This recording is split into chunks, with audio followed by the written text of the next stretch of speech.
अस्सलाम वालेकुम स्टूडेंट, कैसे हो आप लोग। मुझे यकीन है कि आप लोग बिल्कुल ठीक ठाक होंगे, अल्लाह के फज़ल ईमान में होंगे। आप लोगों ने पब्लिक सर्विस कमीशन का इम्तिहान पास करना है। आप लोग चाहते हो कि किसी भी पोस्ट के लिए आप लोग पब्लिक सर्विस कमीशन में इम्तिहान हो और वो 1 पेपर MCQs हो और आप लोग उसको पास करो, तो आप लोग इस चैनल को सब्सक्राइब कर दीजिएगा। इस चैनल के जरिए हम आप लोगों के साथ पास पेपर, पब्लिक सर्विस कमीशन के जो पास पेपर हैं जो कि किसी भी पोस्ट के लिए हो सकते हैं, वो डिस्कस करेंगे और उनमें जो एवरीडे साइंसेस के क्वेश्चन पूछे गए हैं, कंप्यूटर के क्वेश्चन पूछे गए हैं, बेसिक मैथमेटिक्स के क्वेश्चन पूछे गए हैं या फिर करंट अफेयर के हैं, पास्ट स्टडी के हैं, वो सारे आप लोगों के साथ इस चैनल के जरिए डिस्कस करने वाले हैं। अगर आप लोग इस चैनल को सब्सक्राइब कर दोगे, वीडियो को लाइक और शेयर कर दोगे, तो आने वाली वीडियो आप लोगों को हर वक्त मिलेगी।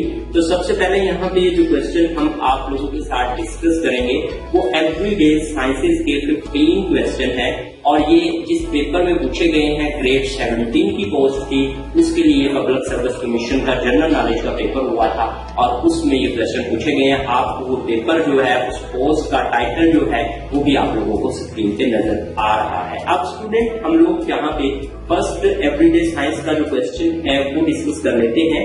वो है approximately what fraction of human genome encodes protein. तो ए ऑप्शन इसके लिए है 2%, बी ऑप्शन है 50%, सी ऑप्शन है 20% और डी ऑप्शन है यहाँ पे 90%। तो इसके लिए जो दुरुस्त जवाब होगा वो स्टूडेंट यहाँ पे होगा 2% जो है, इसके लिए बिल्कुल दुरुस्त जवाब है। ये देखते हैं, in the plant cell which reactions occur in the stroma of chloroplast. यानी क्लोरोप्लास्ट के स्ट्रोमा में जो रिएक्शन होता है उसको क्या कहते हैं?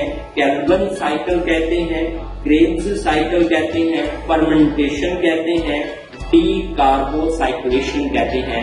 तो स्टूडेंट इसका जो दुरुस्त जवाब होगा वो होगा ए ऑप्शन, यानी कैल्विन साइकिल जो है इसके लिए बिल्कुल दुरुस्त जवाब है। उसके बाद stimulus intensity is detected in brain, यानी ब्रेन की जो स्टिमुलस इंटेंसिटी है वो डिटेक्ट की जाती है by the number of actor potential पर सेकंड से, बी ऑप्शन है थ्रेशोल्ड पोटेंशियल से और सी ऑप्शन है the amplitude of action potential से और डी ऑप्शन है the number of synapses crossed से। तो इसके लिए जो दुरुस्त जवाब होगा the number of actor potential पर सेकंड जो है, इससे स्टिमुलस की इंटेंसिटी जो है वो मेजर की जाती है, यानी ए ऑप्शन इसके लिए बिल्कुल दुरुस्त है।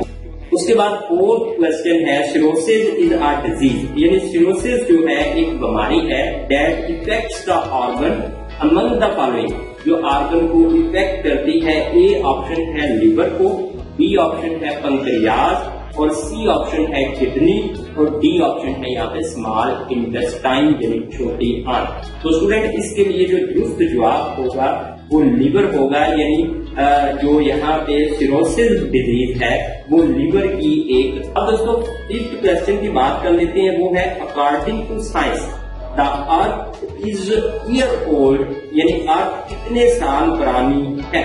तो यहाँ पे जो दुरुस्त जवाब है इसका वो है स्टूडेंट 4.5 मिलियन एज हो चुकी है अर्थ की अकॉर्डिंग टू साइंस। अब स्टूडेंट बात कर लेते हैं क्वेश्चन नंबर 6 की, और इसमें कहता है makes up 40 to 70% of the skeleton, यानी स्केलेटन का 14 से 17% हिस्सा बना होता है आयरन का। ए ऑप्शन, बी ऑप्शन है मैग्नीशियम का, सी ऑप्शन है सोडियम का और डी ऑप्शन है फास्फोरस का। तो इसके लिए जो दुरुस्त ऑप्शन है वो फास्फोरस, यानी डी ऑप्शन दुरुस्त है। Phosphorus makes up to 40 to 70% of the skeleton, यानी ढांचे का 14 से 17% हिस्सा बनाता है फास्फोरस। उसके बाद जो 7th क्वेश्चन है वो है the vitamin that control the growing in fruit, यानी फ्रूट की ग्रोथ को कंट्रोल करता है by the help of enzymes, enzymes की मदद से, उसको क्या बोलते हैं? तो स्टूडेंट वो विटामिन जो है वो आपने यहाँ पे बताना है। ए ऑप्शन है विटामिन ए, बी ऑप्शन है विटामिन बी और सी ऑप्शन है विटामिन सी और डी ऑप्शन है विटामिन डी। तो यहाँ पे जो विटामिन सी है इससे फूड की जो ग्रोथ है वो कंट्रोल की जाती है with the help of enzymes, यानी एंजाइम्स की हेल्प की मदद से जो फ्रूट की ग्रोथ है वो विटामिन सी कंट्रोल करता है। उसके बाद यहाँ पे हम क्वेश्चन नेक्स्ट डिस्कस करते हैं, the energy value of fat and oils, यानी फैट और ऑयल्स में is time more than carbohydrates and protein, यानी प्रोटीन और कार्बोहाइड्रेट से कितने टाइम्स फैट और ऑयल में एनर्जी ज्यादा होती है। तो इसके लिए ए ऑप्शन है 4.25, बी ऑप्शन है 2.25 और सी ऑप्शन है 3.25, डी ऑप्शन है 5.25 और इसके लिए जो दुरुस्त जवाब होगा वो बी होगा, यानी जो फैट और ऑयल है इनके पास एनर्जी ज्यादा होती है कार्बोहाइड्रेट और प्रोटीन से, और वो कितने टाइम ज्यादा होती है, 2.28 टाइम ज्यादा होती है। उसके बाद यहाँ पे coniferous forest have low biodiversity then, यानी यहाँ पे जो ये फॉरेस्ट है यानी जो ये जंगल है जिसको कोनिफेरस बोलते हैं, इसमें बायोडाइवर्सिटी जो है वो कम है, इससे ट्रॉपिकल रेन फॉरेस्ट से, उसके बाद सवाना से, उसके बाद है टेंड्रा से, इसके बाद है कोल्ड टेम्परेट से। तो यहाँ पे जो दुरुस्त ऑप्शन है वो ये है ट्रॉपिकल रेन फॉरेस्ट से कम जो है बायोडाइवर्सिटी होती है कोनिफेरस में। उसके बाद यहाँ पे जो 10 क्वेश्चन है, 10 क्वेश्चन वो है rock that contain fossils are, यानी रॉक जो कि फॉसिल्स को कंटेन करती है, यानी जिस रॉक में जिन चट्टानों में फॉसिल्स पाए जाते हैं वो कहलाते हैं सेलेंडियन, यहाँ पे रॉक्स हैं जी। उसके बाद है मोन्सोनाइट रॉक्स हैं, उसके बाद है सेडिमेंट्री रॉक्स हैं। तो यहाँ पे जो दुरुस्त ऑप्शन होगी वो है सिलेंडियन रॉक्स, यानी सिलेंडियन रॉक्स, सिलेंडियन चट्टाने जो है वो ऐसी चट्टाने हैं जहाँ पर फॉसिल्स पाए जाते हैं, यानी जानदारों की बाकियात पाई जाती हैं। Deflection of ozone layer is caused due to, यानी डिफ्लेक्शन ऑफ ओजोन लेयर में होता है तो इसकी दुरुस्त ऑप्शन है फ्रीऑन्स से होता है कि सी ऑप्शन इसके लिए बिल्कुल दुरुस्त है। उसके बाद है डिफॉरेस्टेशन एट लार्ज स्केल, यानी लार्ज स्केल पे जो जंगलात हैं कैन बी ऑब्जर्व्ड एट, कहां पर है, उसके बाद ये ए ऑप्शन है एटलांटिक फॉरेस्ट, बी ऑप्शन है अमेज़न, सी ऑप्शन है बोर्नियो फॉरेस्ट और सी ऑप्शन है स्मार्टा। तो यहाँ पे जो दुरुस्त ऑप्शन है वो है बी, यानी अमेज़न फॉरेस्ट जो है वहां पे डिफॉरेस्टेशन जो है वहां पे डिफॉरेस्टेशन जो है वहां पे लार्ज स्केल पर है।